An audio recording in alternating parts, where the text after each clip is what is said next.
స్వర్ణాంధ్ర స్వచ్ఛాంధ్రలో భాగంగా ఈరోజు Andhra university library ప్రాంగణంలో జేడీ ఫౌండేషన్ ఆధ్వర్యంలో మొక్కలు నాటడం జరిగింది. మన ప్రధానమంత్రి నరేంద్ర మోడీ గారు మియావాకీ పద్ధతిలో మినీ ఫారెస్ట్స్ అండ్ ఉద్యానవనాలు డెవలప్ చేయాలని పిలుపునివ్వడం జరిగింది. మియావాకీ పద్ధతి అంటే తక్కువ ప్లేస్లో ఎక్కువ మొక్కలు నాటము. కేరళలో ఒక రామ్నాథ్ అనే ఒక టీచర్ గారు తక్కువ ప్లేస్లో ఎక్కువ మొక్కలు నాటి 115 రకాల మొక్కలు 450 మొక్కలు నాటడం జరిగింది. దానికి విద్యావనం అనే పేరు పెట్టారు. దానిలో స్టూడెంట్స్ని కూడా ఇన్వాల్వ్ చేయడం జరిగింది. ఆ స్టూడెంట్స్కి కూడా పర్యావరణం మీద ఒక అవగాహన కల్పించాలనే ఉద్దేశంతో అది ఈ మధ్య ప్రధానమంత్రి గారు మన్ కీ బాత్లో కూడా అతని గురించి ప్రస్తావించడం జరిగింది.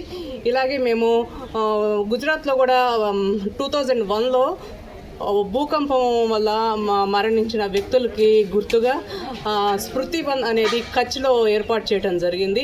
అక్కడ కూడా ఈ మియావాకీ పద్ధతిలోనే స్మృతి వన్ అభివృద్ధి చేయడం జరిగింది. అంతేకాకుండా ముంబై పరిసర ప్రాంతాల్లో కూడా 60కి పైన ఈ మియావాకీ పద్ధతిలో ఉద్యానవనాలు ఏర్పాటు చేయడం జరిగింది. ఈ మియావాకీ పద్ధతిలో ముఖ్యంగా అర్బన్ ఏరియాస్లో గ్రీనరీ పెంచుకోవటానికి ముఖ్యంగా ఉపయోగపడుతుంది. అలాగే ఫ్రెష్ ఎయిర్ కూడా మనకి దొరుకుతుంది. దీనికి సహకరించిన ఏయూ వీసీ రాజశేఖర్ గారికి, లైబ్రరీ రాంబాబు గారికి నేను ప్రత్యేక ధన్యవాదాలు తెలియజేసుకుంటున్నాను. అట్లానే మా జేడీ ఫౌండేషన్ ఎప్పుడూ పర్యావరణ పరిరక్షణకు ఎప్పుడూ ముందుంటుంది. అలాగే జేడీ లక్ష్మీనారాయణ గారు కూడా పర్యావరణం మీద ఎక్కువ మొక్కు చూపిస్తూ ఉంటారు.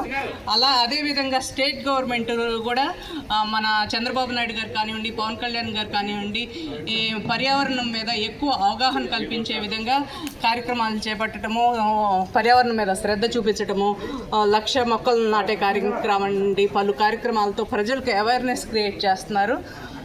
దీనికి ముఖ్యంగా అభినందనలు తెలియజేస్తున్నాం స్టేట్ గవర్నమెంట్కి కూడా. మీకు ఆంధ్ర యూనివర్సిటీ వీసీ గారిని అడగటం జరిగింది. మియావాకీ పద్ధతిలో మేము ఒక 2,000 గజాల స్థలం అడగటం జరిగింది. దానిలో మేము డెవలప్ చేసి చూపిస్తామని చెప్పాము.